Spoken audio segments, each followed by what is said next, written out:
Bem-vindos a mais um vídeo. Hoje vamos conversar sobre o maravilhoso 100 Dias Entre Céu e Mar, do Amir Klink. Essa leitura que eu fiz no e-book mesmo e fiquei absolutamente apaixonada. Não à toa, está com certeza nas melhores leituras de 2024 e acredito eu que nenhum livro até o final do ano vai desbancar esse aqui como a melhor leitura de não ficção do ano de 2024. Bom, basicamente eu fiz um vídeo há um tempo aqui recomendando livros com temática marítima e nesse vídeo a Helena, uma inscrita aqui no canal, comentou falando sobre os livros do Amir Klink. Nessa época eu dei uma olhada, coloquei alguns ali na lista de desejos, mas não avancei na leitura de nenhum deles, não peguei nenhum para ler específico. E recentemente eu peguei esse aqui, baixei a amostra do e-book no Kindle, gostei muito já do prólogo, eu acho que nem o primeiro capítulo é o prólogo que eu li primeiro ali. Acabei comprando o e-book e dei início então a essa leitura aqui. E foi uma leitura sensacional. Eu acho que esse livro reúne vários elementos que eu gosto muito, especialmente nesses livros com essa temática. Uma escrita muito leve, uma escrita muito fluida, muito bonita também, com algumas partes poéticas.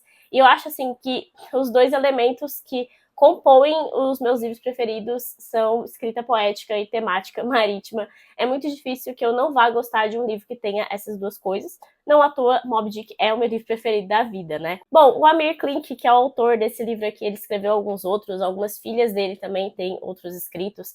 Ele é conhecido por algumas aventuras marítimas aí, ele é um aventureiro brasileiro que tem aí uma série de narrativas relacionadas a essas aventuras também.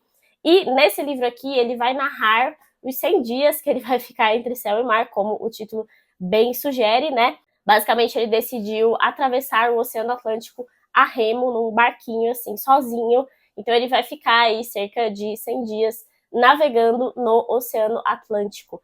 E é, assim, uma coisa incrível, porque ele vai narrando tudo aquilo que ele vê, ele vai passar por tubarões, ele vai passar por peixes dourados, por peixes voadores, ele vai encontrar uma águia em determinado momento que vai meio que seguir ele, assim, ou gaivota, enfim.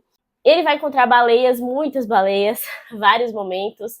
Então, ele vai narrando pra gente essa viagem, os seus percalços também, mas especialmente os momentos reflexivos que ele tem e também as grandes conquistas que ele tem nessa viagem, porque foi uma viagem que foi feita aí na década de 80 e muita gente desacreditou, né? Achou que não ia dar certo. Convenhamos que parece uma ideia muito doida, mas ele conseguiu e é justamente essa vontade, essa ânsia de conquistar esse objetivo, de vencer esse desafio que vai acompanhar toda essa narrativa e vai acompanhar toda essa jornada dele. Ele vai falando um pouco sobre isso também. Já no início, ele fisga a gente na leitura, assim, porque ele vai falar uma série de coincidências que aconteceram para que ele pudesse sair de um determinado porto.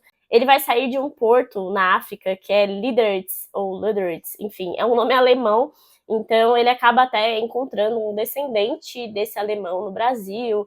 Ele tem um problema com papelada, ele consegue resolver no último minuto e tudo mais. E é muito engraçado porque ele conta também que a parte mais burocrática, mais difícil, foi todo o pré-viagem. Então, tudo que ele teve que pedir de licença e levar o barco até a África, enfim, várias coisas ali que se tornaram percalços muito maiores do que a simples navegação. E é claro que ele passou muito tempo antes fazendo toda uma análise, todo um estudo para que isso desse certo. Ele vai contar pra gente, né, mas não de uma forma muito técnica, de uma forma que ficou bem tranquilo para entender, assim, tudo que ele fez no barco e como ele contratou ali pessoas específicas para fazer aquele barco. Ele precisou de um patrocínio também e tem uma tinta específica no casco do barco, tem medidas muito específicas, tem a parte da alimentação também, que é muito interessante, porque ele teve uma equipe aí de nutricionistas fazendo cardápios para ele ter, assim, por dia mesmo. Então eles fizeram aí 150 para ter uma margem de erro, assim, né? Ele consegue fazer essa viagem em pouco mais de 100 dias. Então, enfim, a gente acompanha tudo isso e não é um livro totalmente linear também. Eu achei isso bem interessante porque a gente começa a viagem e depois volta um pouquinho para entender algumas coisas que foram planejadas, para entender quem são essas pessoas que ele vai mencionando no decorrer da história. Então eu acho que a escrita, assim, é impecável nesse sentido de que ele te fisga para a história, você fica envolvido na história e ao mesmo tempo ele vai trazendo esses elementos que não são tão usuais, né? A gente talvez espere uma narrativa mais simples, não tão bem elaborada assim, né? Porque enfim, é um livro de não ficção, não é um escritor propriamente dito, um escritor de ficção, por exemplo, mas ele consegue colocar esses elementos que vão te envolvendo na história e para mim, assim, eu fui totalmente envolvida pela história, como vocês podem ver, né? E para trazer aqui alguns exemplos dessa escrita dele, eu tô aqui com as minhas notas do Kindle, né, que eu exportei pro meu e-mail. É bem bom fazer a anotação dessa forma no Kindle, mas enfim. Já no começo, quando ele tá falando sobre esse desafio, essa vontade de ir, ele fala o seguinte: dias inteiros de calmaria, noites de ardência, dedos no leme e olhos no horizonte. Descobri a alegria de transformar distâncias em tempo. Um tempo em que aprendi a entender as coisas do mar, a conversar com as grandes ondas e não discutir com o mau tempo. A transformar o medo em respeito, o respeito em confiança. Descobri como é bom chegar quando se tem paciência. E para se chegar onde quer que seja, aprendi que não é preciso dominar a força, mas a razão. É preciso, antes de mais nada, querer. E em determinado momento ele fala que essa é a grande diferença do ser humano para os animais, porque a gente tem essa vontade, essa ânsia, e a gente busca isso até o fim, não é uma coisa instintiva, né? É algo que a gente busca racionalmente. Essa relação que ele tem com a natureza nesse livro aqui também é um negócio incrível, porque ele vai mostrando pra gente, assim, a relação natural que existe entre os animais, essa coisa da cadeia alimentar e como ele tá ali como um intruso, digamos assim, né? E ele aprende a não ter raiva do mar, a não ter raiva daqueles animais, porque tudo aquilo tá acontecendo independentemente dele, né? Eu acho que isso ecoa muito Moby Dick pra mim, porque em muitos momentos se fala sobre isso, né? Sobre a inevitabilidade da natureza e como nós estamos aqui um pouco como intrusos, porque a gente transcende aquilo que seria a nossa simples função na natureza. Então ele adquire um respeito e uma forma de tratar o mar e tratar os animais ao seu redor de uma forma muito bonita, assim, e não como um predador, mas como se a cada período que ele passa mais no mar, cada semana ali que ele vai se envolvendo com o mar, ele se torna parte dele, de certa forma. Não pretendia desafiar o Atlântico, a natureza é infinitamente mais forte do que o homem, mas sim conhecer seus segredos de um lado ao outro. E a parte que ele explica assim como ele fez a rota também é muito interessante, porque quem já leu, por exemplo, os Lusíadas, quem conhece um pouco ali de navegações portuguesas, né, sabe que os portugueses acabaram aqui no Brasil porque eles fizeram todo um desvio de rota para não passar pela costa africana, porque é uma costa muito difícil de navegar, né? No Brasil também tem algumas partes que são mais difíceis, outras mais fáceis. Então ele vai fazer todo um trajeto para seguir as correntes ali. E ele até vai sair num momento mais complicado ali com o inverno. Então no começo da viagem é bem conturbado assim. Mas tudo isso foi muito bem planejado para que ele pegasse as correntes certas e os ventos certos. Então é uma ciência por trás ali daquela viagem. Ele explica pra gente de uma forma fácil, acessível, né, para um leigo, mas que você consegue observar como foi genial da parte dele, como teve cada peça foi montada ali com um objetivo específico. Então é muito legal de ver também como ele é um grande especialista naquilo que ele está fazendo, né? Sobre aquele equilíbrio com a natureza que eu comentei. Aos poucos percebi que entrava em equilíbrio com o mundo à minha volta. Um cenário eterno e dinâmico a um só tempo, exatamente o mesmo que viram os navegadores do passado. Se para quem nunca o penetrou o mar causa enorme fascínio, para o navegador que vem do largo, a terra, ainda que perigosa, exerce uma mágica atração. Ele fala também sobre a passagem dele pela ilha de Santa Helena, que foi uma ilha em que Napoleão morreu, né? Porque foi onde ele foi aprisionado no final ali das guerras napoleônicas, quando ele finalmente foi derrotado. E ele não precisava passar ali perto da costa e avistar a terra, mas ele sente uma atração ali pelaquela terra e a vontade de passar por ali e de perceber que ele está conquistando aquilo que ele se propôs, né? Então é como se fosse um marco ali, meio que psicológico mesmo, de que ele precisa ver a terra para então seguir em frente e continuar essa grande viagem que ele faz. E eu acho que isso tem realmente a ver com esse fascínio, né, do mar. Ele fala aqui sobre o fascínio do mar para quem nunca navegou e sobre a atração da terra para quem navega. Isso me lembrou muito uma frase de Moby Dick, olha aqui, eu citando Moby Dick de novo, que eu queria ler para vocês, porque é uma frase que me chama muita atenção e que me marcou muito, e para mim até explica um pouco esse fascínio pelo mar, que não só eu tenho enquanto leitora de livros marítimos, mas o homem sempre teve, né? O homem sempre buscou o mar, sempre teve essa ânsia pela descoberta no mar. Em que diferem o mar e a terra, que um milagre naquele não é um milagre nesta outra? Considere a sutileza do mar, como as suas criaturas mais temidas deslizam sob as águas, invisíveis na maior parte, e traiçoeiramente ocultas sob os matizes mais encantadores do azul. Considere também o brilho e a beleza diabólica de muitas de suas tribos sem piedade, como a forma delicadamente adornada de muitas espécies de tubarões. Considere, uma vez mais, o canibalismo universal do mar, cujas criaturas todas se devoram umas às outras, continuando a guerra eterna desde o início do mundo. Considere tudo isso, e então se volte para esta terra tão verde, suave e dócil. Ambos considere o mar e a terra. E você não acha que existe uma analogia estranha com algo dentro de ti? Pois, tal como o oceano aterrador cerca a terra verdejante, também na alma do homem há um Tahiti insular, cheio de paz e alegria, mas rodeado por todos os horrores da metade desconhecida da vida. Deus te proteja, não te afastes dessa ilha, poderás não mais voltar. Então aqui é uma analogia sensacional que Melville faz para as dúvidas interiores, né, para aquilo que está dentro de nós, e essa analogia em relação à terra e mar, porque o mar e o oceano, né, tem essa coisa de representar algo que a gente não conhece. Existem muitas espécies, muitos animais que vivem embaixo do mar e que a gente nem faz ideia que existem. É a representação daquilo que a gente não conhece, do desconhecido e às vezes até do assustador, né? No mar há um sentido de utilidade e renovação eternos, justamente esse ciclo, né? Quando ele fala sobre solidão, ele também faz uma reflexão aqui muito incrível. Ele fala que a solidão é um estado interior que não depende da distância nem do isolamento, um vazio que invade as pessoas e que a simples companhia ou presença humana não podem preencher.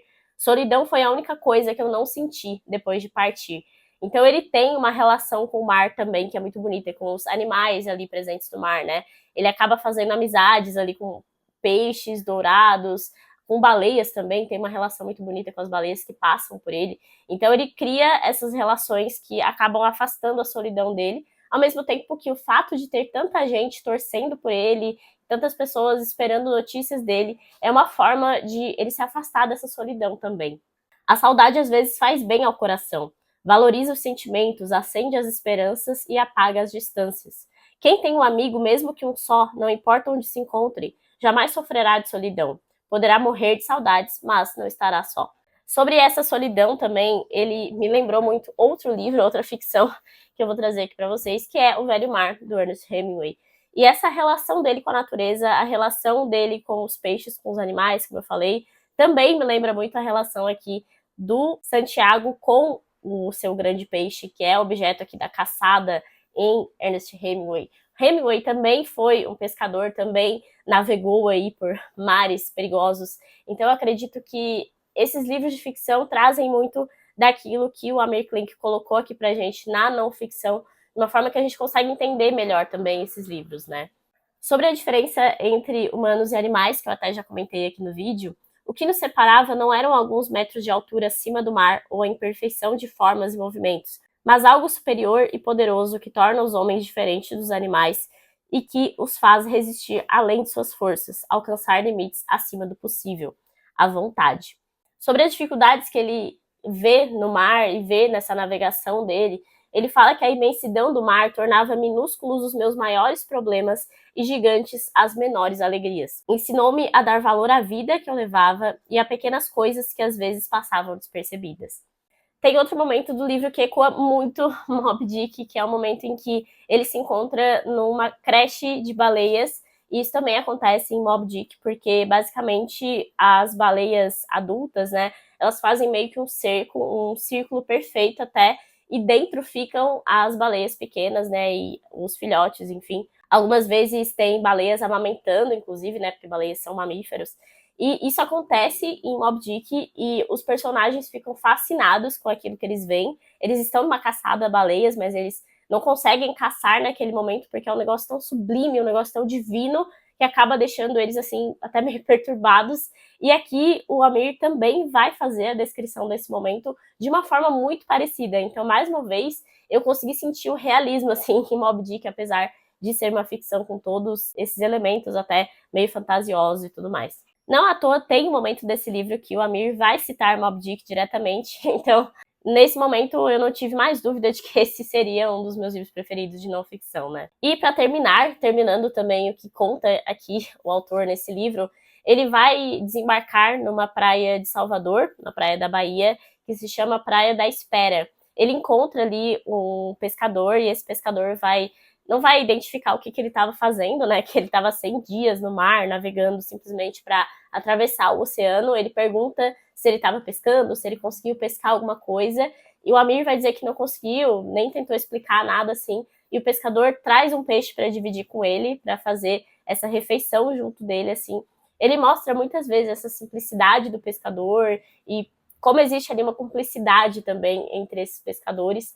E o pescador vai explicar para ele que essa praia se chama Praia da Espera, porque muitas vezes as mulheres de pescadores ficavam ali esperando, porque era um dos únicos lugares que dava para aportar, efetivamente, ali na costa.